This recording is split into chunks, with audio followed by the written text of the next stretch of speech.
এই যুব দলের নেতা উনি আমাকে পিছন নিয়ে দেখা দিবে আবার এসে আপনি মারতে চাইছেন আমাকে আমাকে সারাকে মারেন স্যার কন্ট্রোলে বলেন স্যার বললাম না তো কি করতে হবে না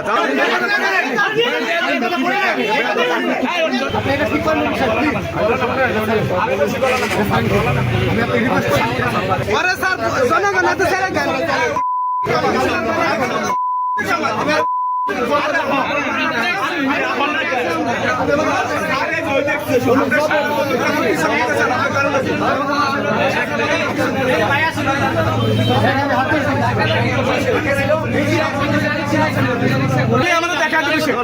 এই যুব দলের নেতা উনি আমাকে পিছন নিয়ে দেখা দিবে বলতেছে এটা আটকায় পিছনে চলেন সাধারণ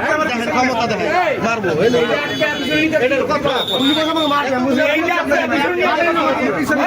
ওরে আল্লাহ না আর কি গো ভাই ভাই কি হয়েছিল ভাই কি হয়েছিল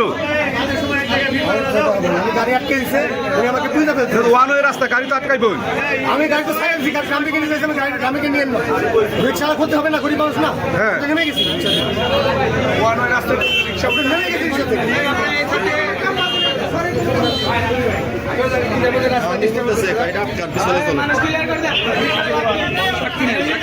এটা আটকে কি করতে চাইছিলেন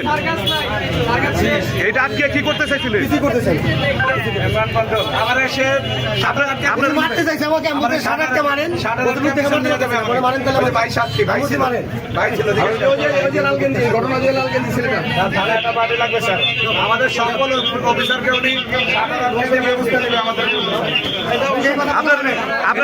আপনার রাজনৈতিক পরিচয় কি আপনার নাম শাহিন না স্যার কন্ট্রোলে বলেন স্যার বললাম না তো কি করতে হবে না জানতে তো হবে কেন জানতে হবে না কেন কে জানবে যেখানে সব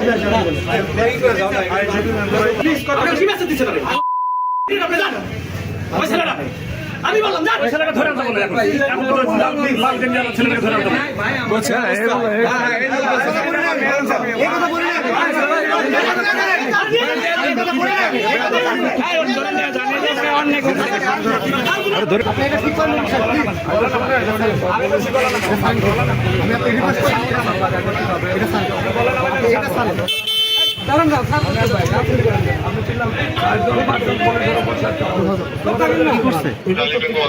ছাড়েন না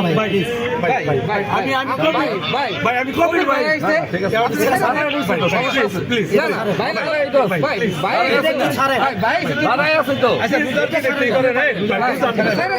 আমি তো সবাই তো নরম করে সবাই তো বড়াই ছোট ভাই ভুল করছে যেটাই হয়েছে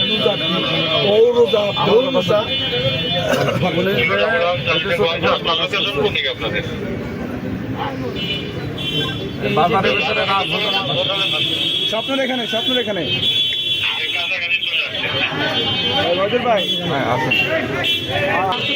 ভাই যাওয়া যাবে না তুই কার রিক্সা থামাইছো তুই আমার চিনো তোর পারি একবার মাইরে ফেলাবো সে আমার গায়ে হাতই তুললি পরে হাসপাতালের লোকজন ছিল তারা থামাইছে থামানোর পরে এই অবস্থা হচ্ছে ফোন দিয়ে আমার চাকরি খাইয়া ফেলায় আমার নাম্বার নিতেছে তোর ব্রাশ নম্বর কত তোর এই কত বাজারটা অনয় করা হয়েছে অনয় রোডে উল্টা দেওয়ার চেষ্টা করতেছিল আমার এখানে ট্রাফিক কনস্টেবল ডিউটি করতেছিল তো এর আগে আরও দুটা রিক্সা উল্টা দেওয়ার চেষ্টা করছিল দুটারই ঘুরাই দিচ্ছে ৩ নম্বর রিক্সা উনি যাওয়ার চেষ্টা করছে ওনারাও ঘুরাই দিতে চাইছে কনস্টেবল তো এক পর্যায়ে এসে খুব কনস্টেবল উপরে ক্ষিপ্ত হয় কেন যাইতে দেবে না তার নাম্বার বিপি নাম্বার নিচ্ছে এবং তার উপর চড়া হয়েছে এবং অকথ্য ভাষা গালিগালাজ করছে তো এক পর্যায়ে আমরা আমাদের ঊর্ধ্বতন কর্তৃপক্ষকে জানাই এবং ওনাদের পরামর্শক্রমে আমরা থানায় ওনাকে হস্তান্তর করি পরবর্তীতে ওনার বিরুদ্ধে আইনি প্রক্রিয়া অবলম্বন করা হবে।